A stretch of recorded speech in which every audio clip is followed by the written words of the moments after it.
साथियों नमस्कार, आप देख रहे हैं सुशील कुमार उपाध्याय यूट्यूब चैनल। साथियों आज की विशेष रिपोर्ट हरियाणा राज्य की तरफ से हम आप तक पहुंचाएंगे, जहां पर कौशल रोजगार मिशन पर लगातार अपने समायोजन को लेकर शिक्षा प्रेरक सरकार पर दबाव बनाए हुए हैं और 17 अप्रैल को एक बैठक प्रदेश स्तरीय कमेटी के माध्यम से जो हमारे साक्षरता कर्मी हैं रखने जा रहे हैं। उसी कड़ी में हरियाणा कौशल रोजगार निगम पोर्टल पर पंजीकरण के लिए मुख्य सचिव कार्यालय ने जारी किए हैं स्पष्ट निर्देश।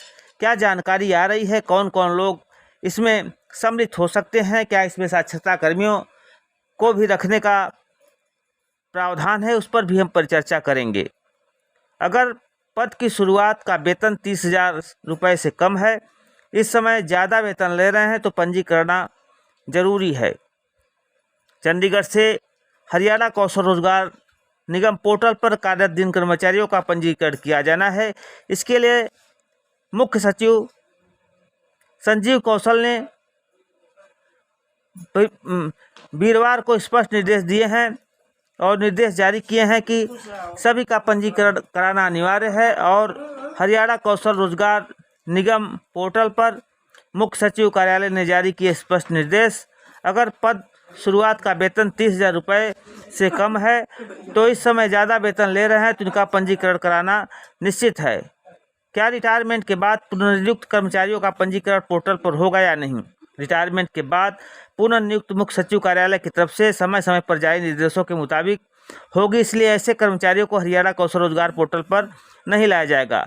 किस दफ्तर में पार्ट टाइम पर लगे नए कर्मचारियों को पोर्टल पर पंजीकरण होगा या नहीं? किसी एक दफ्तर में मंडल में लगे पार्ट टाइम कर्मचारियों को 6 घंटे से जो कम काम लिए हैं पार्ट टाइम पर लगाए गए हैं कर्मचारियों को हरियाणा कौशल रोजगार निगम के दायरे से बाहर रखा गया है।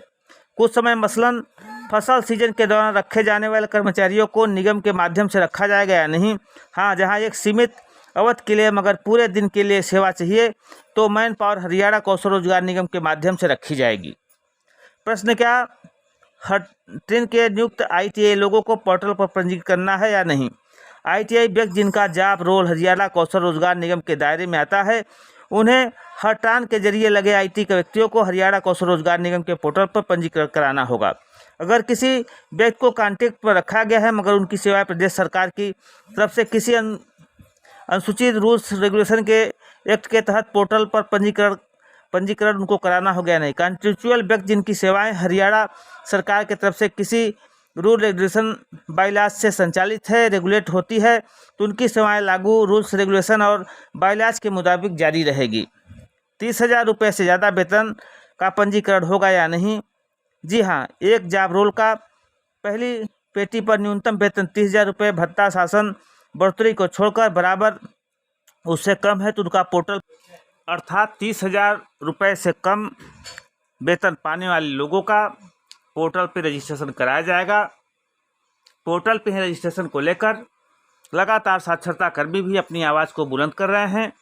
अब क्या आने वाले समय में जिस तरह से शासन ने निर्देश दिए हैं कि साक्षरता कर्मियों को भी कौशल रोजगार निगम में पोर्टल पर रजिस्ट्रेशन करने का पावर हम दिलाएंगे, उनका संघर्ष जारी है। अब आने वाले समय में क्या उनको भी सरकार पोर्टल पर उनका नाम दर्ज करेगी? धन्यवाद, नमस्कार।